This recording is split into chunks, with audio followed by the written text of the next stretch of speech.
Could you talk again about how even problems like alcoholism is your wisdom doing your best for you? I had always understood that addiction was ego thought driven as a solution to unbearable feelings generated by not being connected to your soul or your wisdom.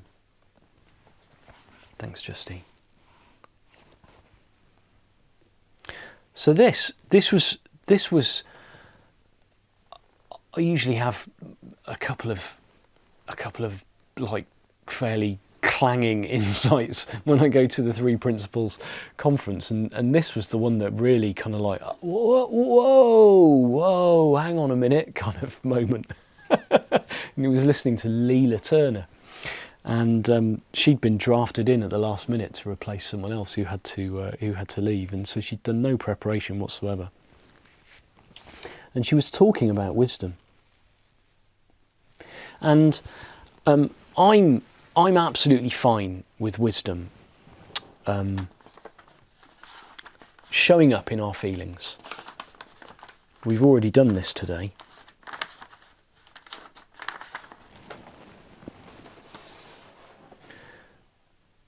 So suffering is wisdom in action.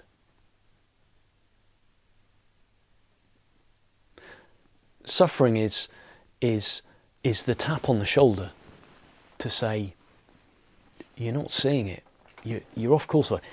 Suffering is the rumble strips at the side of the motorway. Have you ever driven on those? It's pretty jarring, isn't it? That's suffering. Oh, no, you're off course. You've fallen out of reality. You're not in the present moment. You're not now. You're off up in the conceptual mind. You're lost inside this left brain creation problem creator that's constantly scanning your environment and creating problems where there aren't any. And you're thinking that's real. That's what your feelings are telling you. Not about the content of your thinking, but the fact that you're thinking. That's the only thing they can ever tell you, because that's all that's ever going on. They're just telling you about the quality that thought is taking in that moment. And to me, that's wisdom. That's wisdom in action. Now, what I heard Leela say that really hit home for me, that I've heard before, and I've probably had on an intellectual level. This is what I love about this stuff, is that there's no end to it. There's no end to it. You can think that you can have a big insight around something, and then 6 months later you can hear the same sentence said again and have another insight about the exact same thing that you had an insight about before. It's wonderful. There's no end to it, because of the conceptual mind pulling us away from it constantly, pulling us out of the present moment. Anyway, what Leela said was, our wisdom knows that we shouldn't be overrunning thought. It knows that too much thinking, it knows that the software, like wisdom, the energy of life that's got our back, the energy that turns acorns into oak trees instead of starlings, that energy of life, that wisdom, that intelligence that seems to thrive when we don't get in the way of it. If it didn't thrive, I think the world would have ceased to exist by now. There'd be no reproduction, and there'd be no growth. So it wants to thrive.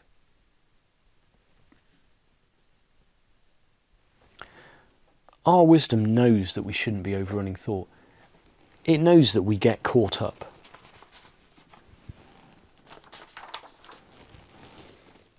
Here on the left side.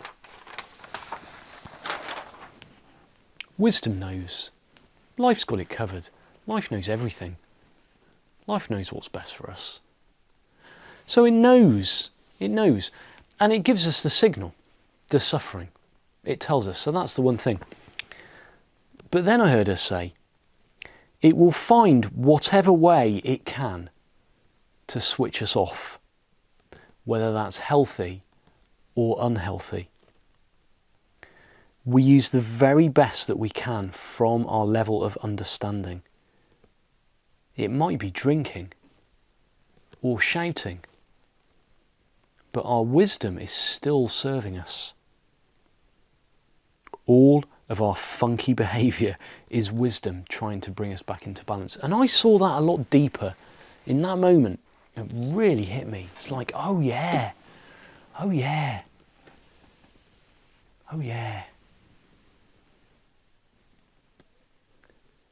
If wisdom is always trying to get us back, if wisdom is number 4, that our minds and our bodies are always striving to bring us back into balance. Striving, I tell you, to bring us back into balance, to bring us back into the now. You know, everybody on planet Earth is trying to find a way to get back to the now.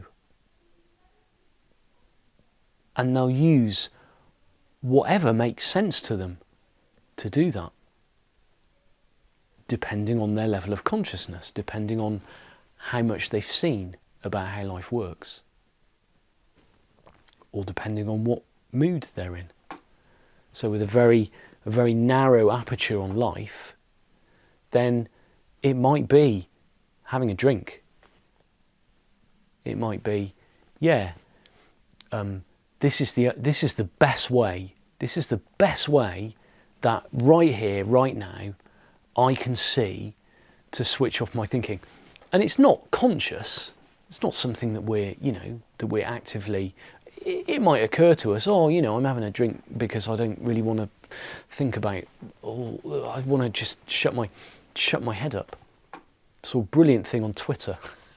Little cartoon of an anxious dinosaur, and there's one anxious dinosaur and it's lying in bed and it's on its phone, and another dinosaur is saying to it, don't you know that looking at your phone is going to keep you awake? And the, the other dinosaur says, yes, but I prefer it to my anxious thoughts keeping me awake. Yeah? Makes sense, doesn't it? Wisdom is not only giving us the tap on the shoulder with the bad feelings, that we can really get in tune with. We can really get in tune with that. If there's the biggest change I've seen is that I'm way more in tune with my feelings. As soon as my feelings start going off in whatever form that takes, I feel that tap on the shoulder. Buddy, not seeing it, off up in your head, off up in analysis and judgment and rules and a whole load of made up nonsense by the left brain. Start to see your feelings, start to really get in tune with your feelings. So not only have we got that, but depending on our level of consciousness in any given moment, then the nature of our behaviour is going to try and help us. It's going to be something that's going to help us to settle down our thinking. It might be something really destructive. It might be gambling. Get that quick hit, and all of a sudden the ego is pacified. All of a sudden, thought falls away. Oh, I've got my hit. It's like a drug, isn't it? It could be that. It could be a drug. Alcohol's a drug, but it could be harder drugs. Or at another level of consciousness or understanding, wisdom might have us, doing all manner of things. Doing all manner of things. Listening to music, cooking, phoning a particular friend, doing nothing, going for a walk. But the more we see what's going on and being okay with it, that it's not the cooking, it's not the walk, it's wisdom that there's nothing required. There's nothing required for that snow to settle other than letting go of thought. It's built in. It's built in. And we, I can't make that snow settle any quicker than it's going to settle. We'll settle when we settle. And depending on how we're seeing life, we're going to go about a way of calming that thinking down. It's just that a lot of the ways, like alcoholism in the question, and things like, OCD, repetitive behaviours, all that's ever doing, that's wisdom speaking to us. OCD is wisdom saying, I know a way, at this level of consciousness, there's a really good way of settling down thinking, and it's to cut myself. I feel in control then.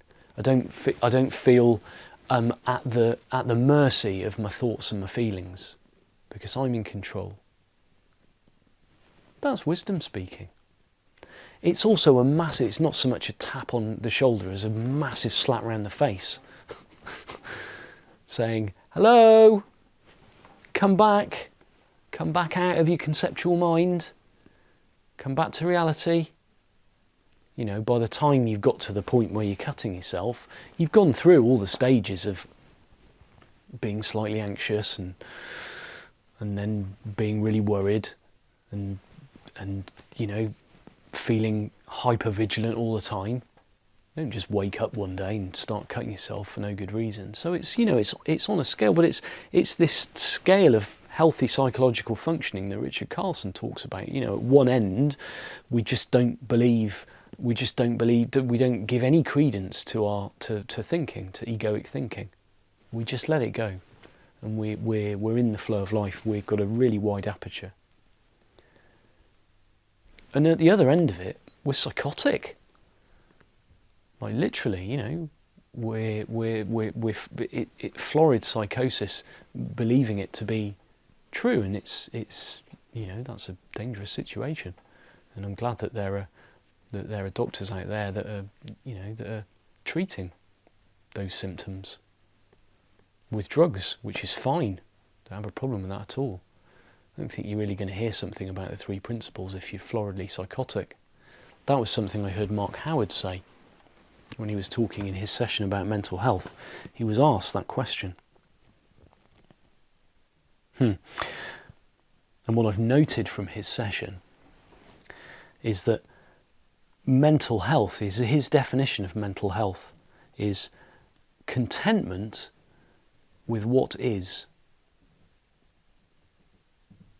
Mental health is contentment with what is.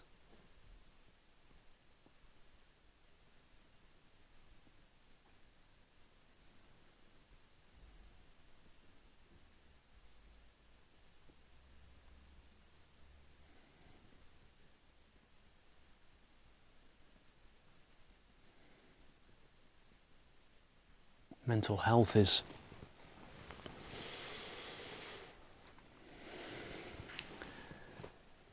being in the present, free from the conceptual mind. Again, we're back to the Sid quote about the now.